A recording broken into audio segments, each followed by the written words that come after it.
Hi കൂട്ടുകാരെ, എല്ലാവർക്കും SMKL04 വ്ളോഗ്സിൻ്റെ മറ്റൊരു പുതിയ വീഡിയോയിലേക്ക് സ്വാഗതം. ഞാൻ ശില്പ ചാനൽ. ഇന്നിവിടെ പ്രിപ്പയർ ചെയ്തിരിക്കുന്നത് നല്ല അടിപൊളി ടേസ്റ്റി ആയിട്ടുള്ളൊരു 4 മണി പലഹാരത്തിൻ്റെ റെസിപ്പി ആയിട്ടാണ് ഞാനിന്ന് വന്നിരിക്കുന്നത്. ഇത് പ്രിപ്പയർ ചെയ്തിരിക്കുന്ന ബ്രെഡ് കൊണ്ടാണ്. ഇതിൻ്റെ പുറം വശമൊക്കെ നല്ല ക്രിസ്പിയാണ്. അതുപോലെ തന്നെ ഇതിൻ്റെ ഉൾവശത്ത് നമ്മളൊരു ഫില്ലിംഗ് ഒക്കെ വെച്ചിട്ടാണ് റെഡിയാക്കിയിരിക്കുന്നത്. നല്ല ടേസ്റ്റിയാണ് ഇത് കഴിക്കാനായിട്ട്. സോസ് കൂട്ടി കഴിക്കാനൊക്കെ സൂപ്പർ ടേസ്റ്റിയാണ്. അപ്പോൾ ഇതെങ്ങനെയാണ് പ്രിപ്പയർ ചെയ്യുന്നത് നമുക്ക് നോക്കിയിട്ട് വന്നാലോ. പോകാം വീഡിയോയിലേക്ക്. ആദ്യം നമുക്കൊരു പാൻ അടുപ്പത്തേക്ക് വെക്കാം. പാൻ നന്നായിട്ട് ചൂടായിട്ട് വരുമ്പോഴത്തേന് നമുക്കൊരു 2 ടേബിൾ സ്പൂൺ അളവിൽ സൺഫ്ലവർ ഓയിലാണ് ഒഴിച്ചു കൊടുക്കുന്നത്. അതുകൂടെ ചേർത്തതിന് ശേഷം ഒരു മീഡിയം സൈസുള്ള ഒരു സവോള ഒന്ന് ചോപ്പ് ചെയ്തത് അതുകൂടെ അങ്ങ് ആഡ് ചെയ്ത് കൊടുക്കാം. ആഡ് ചെയ്ത് കൊടുത്തിട്ട് അതിലേക്ക് ഒരു ശകലം ഉപ്പും കൂടെ ചേർത്തിട്ട് നന്നായിട്ടൊന്ന് വഴറ്റിയെടുക്കണം. ഇനി ഇതിലേക്ക് നമുക്ക് ഒരു ചെറിയ കഷ്ണം ഇഞ്ചിയും ഒരു 4 അല്ലി വെളുത്തുള്ളിയും കൂടെ ഒന്ന് ചെറുതായിട്ടൊന്ന് അരിഞ്ഞെടുത്തതും കൂടെ ആഡ് ചെയ്തിട്ടുണ്ട്. ഇതിലേക്ക് കുറച്ച് പച്ചമുളക് ഒന്ന് ചെറുതായിട്ട് അരിഞ്ഞതും കൂടെ ഒന്ന് ചേർത്ത് കൊടുക്കുന്നുണ്ട്. എന്നിട്ട് നന്നായിട്ടൊന്ന് വാട്ടിയെടുക്കുക. ഇതിലേക്ക് കറിവേപ്പിലയും കൂടെ ഒന്ന് ചെറുതായിട്ട് അരിഞ്ഞതും കൂടെ ചേർത്ത് കൊടുക്കുന്നുണ്ട്. എന്നിട്ട് നന്നായിട്ടൊന്ന് വഴറ്റിയെടുക്കുക.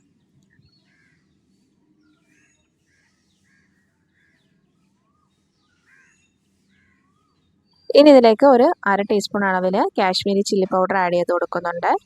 കൂടെ ഇതിലേക്ക് ഒരു 1/2 ടീസ്പൂൺ അളവിൽ ഗരം മസാലയും കൂടെ ചേർത്ത് കൊടുക്കുന്നുണ്ട്. കൂട്ടത്തിൽ ഒരു 1/4 ടീസ്പൂൺ അളവിൽ മഞ്ഞൾപ്പൊടിയും കൂടെ ചേർത്ത് കൊടുക്കുന്നുണ്ട്. പിന്നെ ഒരു 1/4 ടീസ്പൂൺ അളവിൽ കുരുമുളക് പൊടിയും കൂടെ ആഡ് ചെയ്ത് കൊടുക്കുന്നുണ്ട്. ഇതോടെ എല്ലാം കൂടെ ചേർത്തിട്ട് നന്നായിട്ടൊന്ന് മിക്സ് ചെയ്ത് വഴറ്റിയെടുക്കാം.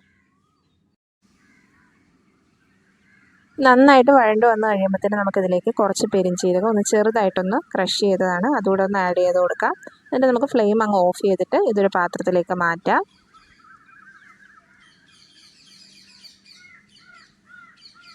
എന്നിട്ട് സെയിം പാനിലേക്ക് തന്നെ ഒരു ടേബിൾ സ്പൂൺ അളവിൽ ഓയിൽ ഒഴിച്ചു കൊടുത്തതിന് ശേഷം 2 കോഴിമുട്ട ഒന്ന് പൊട്ടിച്ചൊഴിച്ചു കൊടുക്കാം. ഇത് വേണമെങ്കിൽ മാത്രം ചെയ്താൽ മതി. ഇത് വേണമെങ്കിൽ നമുക്ക് സ്കിപ്പ് ചെയ്യാം. മുട്ട ആഡ് ചെയ്യണമെന്ന് നിർബന്ധമില്ല. അപ്പോൾ ഞാനൊരു ടേസ്റ്റിന് വേണ്ടി ചേർക്കുന്നതേ ഉള്ളൂ. എന്നിട്ട് ഇതിലേക്ക് ഉപ്പും കുരുമുളക് പൊടിയും കൂടെ ഒന്ന് ചേർത്ത് കൊടുത്തതിന് ശേഷം നന്നായിട്ടൊന്ന് ചിക്കിയെടുക്കണം. ഈ ടൈമിൽ നമ്മുടെ വീഡിയോ ആദ്യമായിട്ട് കാണുന്ന കൂട്ടുകാരാണെങ്കിൽ നമ്മുടെ വീഡിയോയ്ക്ക് ഒരു ലൈക്ക് ചെയ്യാനും കൂടെ നമ്മുടെ ചാനൽ ഒന്ന് സബ്സ്ക്രൈബ് ചെയ്യാനും പിന്നെ നിങ്ങളുടെ ഫ്രണ്ട്സും റിലേറ്റീവ്സിനൊക്കെ വീഡിയോ ഷെയർ ചെയ്ത് കൊടുത്ത് നമ്മളൊന്ന് സപ്പോർട്ട് ചെയ്യണേ. ഇപ്പം നമ്മൾ മുട്ടയൊക്കെ നന്നായിട്ട് ചിക്കി വന്നിട്ടുണ്ട്. നമുക്കിനി ആ ഫ്ലെയിം അങ്ങ് ഓഫ് ചെയ്ത് കൊടുക്കാം. ഇനി നമുക്ക് വേണ്ടത് ഒരു 3 മീഡിയം സൈസ് കിഴങ്ങ് ഒന്ന് കുക്കറിലിട്ടൊന്ന് 3 ഫിസിലടുപ്പിച്ച് വേവിച്ചെടുത്തതാണ്. അതൊന്ന് ചെറിയ രീതിയിലൊന്ന് കട്ട് ചെയ്തെടുത്തിട്ട് നമുക്ക് ഈ ജാറിലേക്ക് ഇട്ടൊന്ന് അരച്ചെടുക്കണം. വേവിച്ച കിഴങ്ങാണ് ഞാനിത് എടുക്കുന്നത്. ഇനി നന്നായിട്ടൊന്ന് ഫൈൻ പേസ്റ്റായിട്ട് അരച്ചെടുത്തിട്ടുണ്ട്. ഇപ്പം ഇതുപോലാണ് നമുക്ക് കിഴങ്ങ് അരച്ചെടുത്തത് കിട്ടിയേക്കുന്നത്. ഇനി അരച്ചെടുത്ത മിക്സ് നമുക്ക് ഈ മുട്ടയിലേക്ക് ചേർത്ത് കൊടുക്കാം. കൂടെ നമ്മൾ സവോള വഴറ്റി ആ മിക്സും കൂടെ ചേർത്ത് കൊടുക്കുന്നുണ്ട്. എന്നിട്ട് ഇത് 3 കൂടെ ഒരു മീഡിയം ഫ്ലെയിമിലിട്ടൊന്ന് മിക്സ് ചെയ്തിട്ടെടുക്കാം. ഈ ടൈമിൽ നമുക്ക് ആവശ്യമായിട്ടുള്ള ഉപ്പും കൂടെ ചേർത്തിട്ട് നന്നായിട്ടൊന്ന് മിക്സ് ചെയ്തിട്ടെടുക്കാം.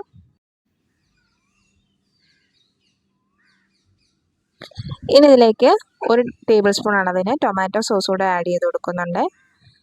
കൂടെ ഒരു 1/2 ടീസ്പൂൺ അളവ് സോയാ സോസ് കൂടെ ആഡ് ചെയ്ത് കൊടുക്കുന്നുണ്ട്. സോയാ സോസ് ആഡ് ചെയ്ത് കൊടുത്തതിന് ശേഷം നന്നായിട്ട് അതൊന്ന് മിക്സ് ചെയ്തിട്ട് നമുക്കതിൻ്റെ ഫ്ലെയിം അങ്ങ് ഓഫ് ചെയ്ത് കൊടുക്കാം. ഇനി നമ്മൾ എടുത്തേക്കുന്നത് ഇതുപോലത്തെ 10 ബ്രെഡ് സ്ലൈസസ് ആണ്. അതിൻ്റെ ഓരോ ബ്രെഡിൻ്റെയും ഈ സൈഡ് വശങ്ങളെല്ലാം ഒന്ന് നമുക്കൊന്ന് കട്ട് ചെയ്തിട്ട് എടുക്കണം. ഇപ്പോൾ ഇതുപോലെ നമുക്ക് ബാക്കിയെല്ലാം ഒന്ന് കട്ട് ചെയ്തിട്ട് എടുക്കാം. കട്ട് ചെയ്തതിന് ശേഷം നമുക്കിതുപോലെ ഫില്ലിങ് ഇതിലേക്ക് വെച്ച് കൊടുക്കാം. ഫില്ലിങ് വെച്ച് കൊടുത്തിട്ടൊന്ന് നന്നായിട്ടൊന്ന് സ്പ്രെഡ് ചെയ്ത് കൊടുക്കുക. എല്ലാ സൈഡിലും ഒന്ന് എത്തുന്ന രീതിയിൽ നന്നായിട്ടൊന്ന് സ്പ്രെഡ് ചെയ്ത് വെക്കാം.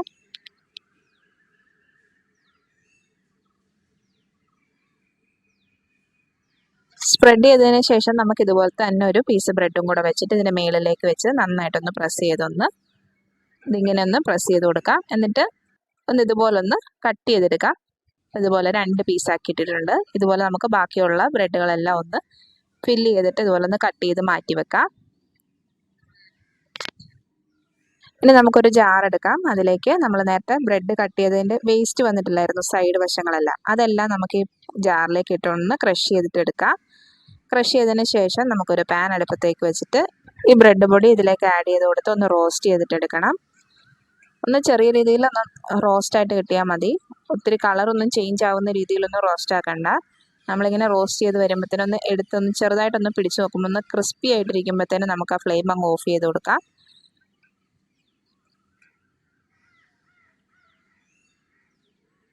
ഇപ്പം നമ്മുടെ ബ്രെഡ് ക്രംസ് ഒക്കെ നന്നായിട്ട് ചൂടായിട്ട് വന്നിട്ടുണ്ട്. നമുക്ക് ഇതിൻ്റെ ഫ്ലെയിം അങ്ങ് ഓഫ് ചെയ്ത് കൊടുക്കാം. ഈ ഒരു പരുവത്തിലാണ് നമുക്ക് കിട്ടിയേക്കുന്നത്. ഇനി നമുക്കൊരു ബൗൾ എടുക്കാം. അതിലേക്ക് 2 മുട്ടയൊന്ന് കോഴിമുട്ടയൊന്ന് പൊട്ടിച്ചൊഴിച്ചു കൊടുക്കാം.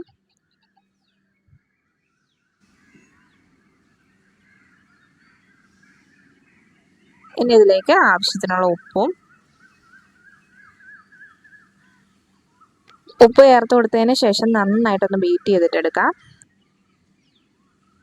ഇനി ഇതിലേക്ക് ഒരു പിഞ്ചളവിന് ഗരം മസാലയും കൂടെ ആഡ് ചെയ്ത് കൊടുത്തതിന് ശേഷം നന്നായിട്ടൊന്ന് ബീറ്റ് ചെയ്തെടുക്കാം.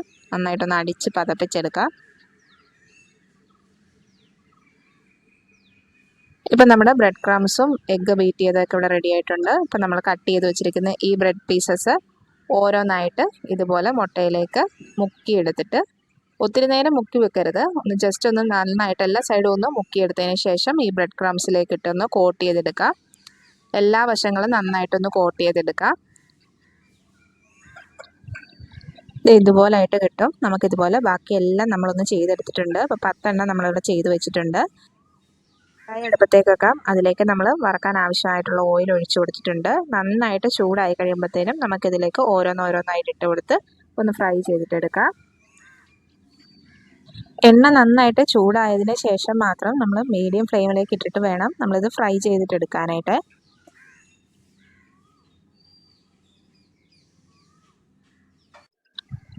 ഒരെണ്ണം ഒന്ന് സെറ്റായിട്ട് വരുമ്പോഴത്തേനും നമുക്ക് അടുത്ത പീസും കൂടെ അങ്ങ് ഇട്ട് കൊടുക്കാം. ഇപ്പം നമ്മൾ ആദ്യം ഇട്ട് കൊടുത്ത പീസിൻ്റെ പുറം വശമൊക്കെ നന്നായിട്ടൊന്ന് ഫ്രൈ ആയിട്ട് വന്നിട്ടുണ്ട്. ഇത് നമുക്കൊന്ന് തിരിച്ചിട്ട് കൊടുക്കാം. ഇതുപോലെ നല്ല ബ്രൗൺ ഷെയ്ഡ് ആവുന്നിടം വരെ തിരിച്ചു മറിച്ചിട്ടൊന്ന് നമുക്കൊന്ന് ഫ്രൈ ചെയ്തിട്ടെടുക്കണം. ഇപ്പം 2 സൈഡ് നന്നായിട്ട് ഫ്രൈ ആയിട്ട് കിട്ടിയിട്ടുണ്ട്. നമുക്കിതിൽ നിന്ന് അങ്ങ് കോരി മാറ്റാം. ഇതുപോലെ ആണ് നമ്മളെല്ലാം ചെയ്തിട്ടെടുക്കേണ്ടത്. ഇതാണ് നമ്മുടെ ബ്രെഡ് ക്രിസ്പി ആയിട്ടുള്ളൊരു സ്നാക്ക്. ഇതുപോലെ നമുക്ക് ബാക്കിയുള്ളതും കൂടെ ഒന്ന് ചെയ്തിട്ടെടുക്കാം. ഇപ്പം നമ്മളെല്ലാം ഫ്രൈ ചെയ്തെടുത്തിട്ടുണ്ട്. നമ്മുടെ ടേസ്റ്റി ക്രിസ്പി ആയിട്ടുള്ള സ്നാക്ക് റെഡി ആയിട്ടുണ്ട്. 4 മണിയൊക്കെ ആകുമ്പോഴത്തേനും പെട്ടെന്ന് പ്രിപ്പയർ ചെയ്യാൻ പറ്റിയൊരു സ്നാക്കാണ്. ബ്രെഡും മുട്ടയൊക്കെ ഉണ്ടെങ്കിൽ എളുപ്പത്തിൽ നമുക്ക് പ്രിപ്പയർ ചെയ്തിട്ടെടുക്കാൻ പറ്റും. നല്ല ടേസ്റ്റിയാണ്. ഇതിൻ്റെ പുറം വശമൊക്കെ കട്ട്ലേറ്റൊക്കെ പോലെ തന്നെ നല്ല ക്രിസ്പിയാണ്. ഇതിൻ്റെ ഉൾവശത്താണേലും നമ്മുടെ ഫില്ലിംഗ് ഒക്കെ നല്ല അടിപൊളിയായിട്ട് നമുക്ക് കിട്ടിയിട്ടുണ്ട്. സോസ് കൂട്ടി ഒന്ന് കഴിച്ച് നോക്കട്ടെ എങ്ങനെയുണ്ടെന്ന്.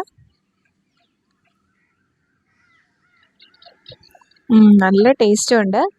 ഈവനിങ് സ്നാക്കിന് പറ്റിയൊരു ഐറ്റമാണ്. ചൂട് ചായയുടെ കൂട്ടത്തിൽ അടിപൊളിയാണ്. അപ്പോൾ എല്ലാവരും പ്രിപ്പയർ ചെയ്ത് നോക്കുക. അപ്പം നമ്മുടെ ഈ വീഡിയോ ഇഷ്ടമായ ലൈക്ക് ചെയ്യാനും ഷെയർ ചെയ്യാനും കമൻറ്റ് ചെയ്യാനും കൂടെ നമ്മുടെ ചാനൽ സബ്സ്ക്രൈബ് ചെയ്യാനും ആരും മറന്നു പോകരുത്. അപ്പോൾ അടുത്തൊരു അടിപൊളി വീഡിയോ ആയിട്ട് വീണ്ടും കാണാം. അതുവരെ താങ്ക് യു ഫോർ വാച്ചിങ്.